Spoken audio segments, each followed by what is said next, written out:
ज्योति मंडलिक बाग सिवनिया ward 54 में निवास करती हूँ। मैं वार्ड 54 से कांग्रेस पार्टी से चुनाव लड़ी थी ताकि मेरे खिलाफ जो थी वो सीमा यादव थी, उत्तर प्रदेश की निवासी थी। उसके पास जाति प्रमाण पत्र फर्जी था, फर्जी लगा के वो जाति प्रमाण पत्र से चुनाव लड़ी। उसके बाद में भी वो हार गई। हारने के बाद वो मशीन तोड़ के जीती। मशीन तोड़ने के बाद में जब हमने उसके ऊपर एफआईआर दर्ज करवाई तो हमारी एफआईआर दर्ज किसी ने नहीं करी शुरू में ही। फिर उसके बाद में मैंने 2015 में उसके ऊपर केस किया मैंने। तो केस करने के बाद भी मैं जीत गई। 2016 में उसका जाति प्रमाण पत्र फर्जी निकला। डिप्टी कलेक्टर निर्वाचन आयोग और सारे अधिकारियों ने लिख के दे दिया। उसकी पार्षदी निरस्त करने के लिए लिख के दे दिया। मैं बाग सिवनिया थाने पहुंची। टीआई साहब थे, ललित डांगुर साहब थे। उनको मैंने बताया, साहब हमारी ये कंप्लेंट लिख लो, ये 420 की है, सीमा यादव 420 है। तो उन्होंने बोला, आप जानती हो किसके बारे में बात कर रही हो? ये आदरणीय बहू है, ये बंगले वाली है, गौर साहब की बहू है, और इसके खिलाफ हम नहीं लिख पाएंगे। और साहब कुछ दिनों के बाद में इन्होंने मेरे ऊपर ही 420 कायम कर दी और मैं 6 महीने से फरार हूँ। फरारी काट रही हूँ, कहीं जंगल में रह रही हूँ, कहीं कहाँ रह रही हूँ, वो मेरा कोई ठिकाना नहीं है। और मेरे को तो जीने की भी इच्छा नहीं हो रही है अब। और साहब ऐसा हुआ कि मेरे घर से मेरी बच्चियों को भी उठा रहे हैं। मेरी बच्चियों को उठा के उनके ऊपर दबाव डाल रहे हैं। मेरी छोटी वाली बिटिया को बोल रहे हैं कि तेरे को हम रिमांड पे लेंगे। और एक और बात साहब, मेरा भांजा है जिसको मैंने बचपन से ही बेटा माना है। मेरी 3 बेटियां हैं और मुझे बेटा नहीं है, तो वो मेरा बेटा ही है। वो उसको उठा के ले जा रहे हैं साहब, उसको मार रहे हैं, पीट रहे हैं, उसको बहुत टॉर्चर कर रहे हैं। और वो बहुत सीधा है और वो नौकरी करता है। और जो एसडीओपी है साहब अग्रवाल साहब, जो भी है, मैं उनको नहीं जानती हूँ। वो बोल रहे हैं कि अपनी मामी का पता बताओ, एड्रेस बताओ, नहीं तो हम तुम्हारी नौकरी खा जाएंगे, तुमको जीने नहीं देंगे और तुम्हारे क्या क्या हालात करेंगे वो तुम नहीं जानते हो। और उसको लगातार 8 दिन से परेशान किया जा रहा है। और मेरे पीछे पड़ी है पुलिस, लेकिन मेरा जो भी कुछ किया है वो सारा फर्जीवाड़ा है। और 420 का केस मेरे ऊपर नहीं लगना चाहिए। मेरा जाति प्रमाण पत्र विधि विधान पूर्वक बना हुआ है, उसके खिलाफ मेरे को इन लोगों ने फर्जी बना दिया। उसके बावजूद भी मुझे फर्जी कर दिया, लेकिन मैं फर्जी नहीं हूँ। और ऐसे लोगों को अगर ये सताए जाएंगे, कर्मचारी अधिकारी और ये पुलिस वाले सारे के सारे मिल के, तो इंसान जिएगा कैसे? आज तो मैं हूँ, आज तो मैं भटक रही हूँ, मेरी जगह और भी कोई बहनें भटकेगी, कोई भाई भटकेगा। तो इनका ये क्या काम है? इनकी जनता की सेवा करने का काम है या जनता को भटकाने का काम है, या जनता को आत्महत्या करने के लिए मजबूर करने का काम है? ये मुझे जंगल भटका रहे हैं। मेरे रहने की, न खाने की, न सोने की, न किसी चीज़ की मेरी जुगाड़ नहीं है। या तो मैं भूखे मर रही हूँ, या तो मैं मर जाऊँगी भूख से, या तो मुझे कोई जानवर खा जाएगा। मैं करूँ तो करूँ क्या? और ये सारे लोग मेरे पीछे बीजेपी के पड़े हुए हैं, ताकि मैं फर्जी नहीं हूँ, सीमा यादव खुद फर्जी है। और फर्जी जाति प्रमाण पत्र सारे अधिकारियों ने लिख के दिया है। उसके पास तो जाति प्रमाण पत्र भी नहीं है। और क्या बताएं, इससे बड़ी बात क्या है साहब? और ये शासन सत्ता और ये सारे नेता नगरी के लोग सारे के सारे मेरे पीछे पड़े हुए हैं। ऐसा क्या है? मैं एक साधारण महिला हूँ, मुझे पार्टी ने टिकट दिया, मैं लड़ने के बाद भी मेरी जीत उचित थी। उचित जीत होने के बाद भी मुझे हराया। मशीनें तोड़ी गई। मशीन तोड़ने के बाद में मेरी मशीनें क्या टूटी साहब?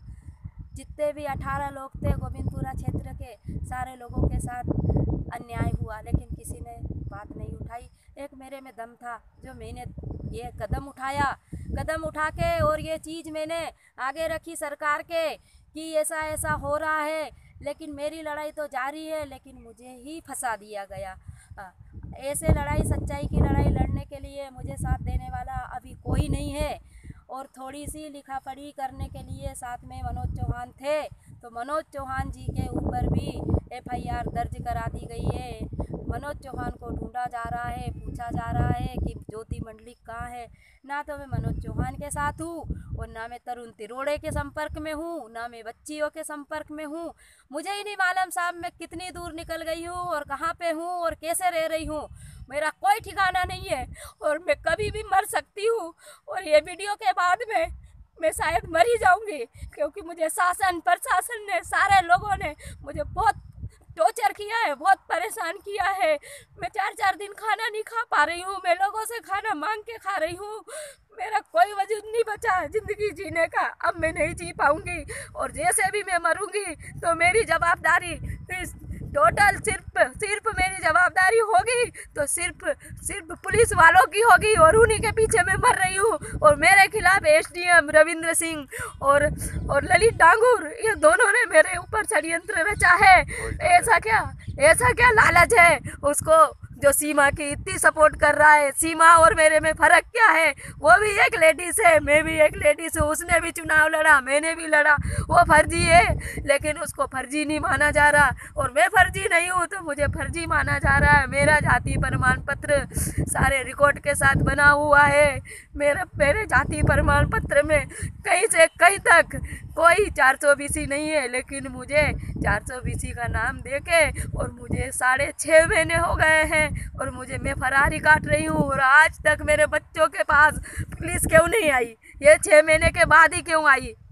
मुझे मेरे बच्चों को क्यों परेशान कर रही? जिस समय मेरी FIR दर्ज हुई थी उस समय पुलिस ने कार्रवाई क्यों नहीं करी? जब ललित डांगुर को मेरी कंप्लेंट लिखने का था तो इसने मेरी कार्रवाई क्यों नहीं करी? ये क्यों नहीं पकड़ा? इसको दूसरे दिन ही यहाँ से इसका ट्रांसफ़र क्यों हुआ? मैं ये जानना चाहती हूँ ललित डांगुर साहब से कि डांगुर साहब, अगर आपके हाथ में कलम से लिखने की ताकत थी तो मुझे पकड़ने की ताकत क्यों नहीं थी? मैं आपसे 20 कदम दूरी पे रहती हूँ। आपके पास मेरा नंबर था, आप मुझे बुला भी सकते थे, लेकिन मुझे नहीं बुलाया गया। SD ऑफिस में मैं गई, मुझे बुलाया था, मेरे बयान हुए, मेरा सब कुछ हुआ और उसके बाद में 15 दिन के बाद ऐसा क्या हुआ जो मेरे ऊपर 420 कायम कर दी। मैं 420 कहाँ पे हूँ? मुझे SD ऑफिस ने भी मुझे बोला था कि आप पूरी तरह से निर्दोष हो और आपका कुछ कोई बिगाड़ नहीं सकता। आपका जाति प्रमाण पत्र ओरिजिनल है, इसके ऊपर नंबर डले हुए हैं और ये सीमा के इसके ऊपर तो नंबर भी नहीं है। और शिक्षा हेतु जाति प्रमाण पत्र पे सीमा यादव लड़ी और वो भी उसके पति के नाम से बना हुआ है। और ये मेरे पति के नाम से मेरे जाति प्रमाण पत्र की जानकारी ले रहे हैं। मैंने अपने पति के नाम से नहीं बनाया जाति प्रमाण पत्र, मैंने अपने पिता के नाम से बनाया है। RK उपाध्याय ने ITI लगा के मेरी जानकारी ली तो जानकारी में ये मिला कि ज्योति मंडलिक पुत्री थान सिंह का जाति प्रमाण पत्र रिकॉर्ड पे दर्ज है और ये बोल रहे हैं कि दर्ज नहीं है। ITI इसे नकल मांग के हम लोग थक गए हैं, लेकिन वो नकल नहीं दे रहे हैं, नहीं देंगे, हाथापाई पे उतर रहे हैं। इनको क्या इतना अधिकार है? जो ITI जो मेरे लिए मैं मांग रही हूँ, मेरे न्याय के लिए मांग रही हूँ, वो मुझे दी नहीं जा रही है और सताया जा रहा है। क्यों सताया जा रहा है?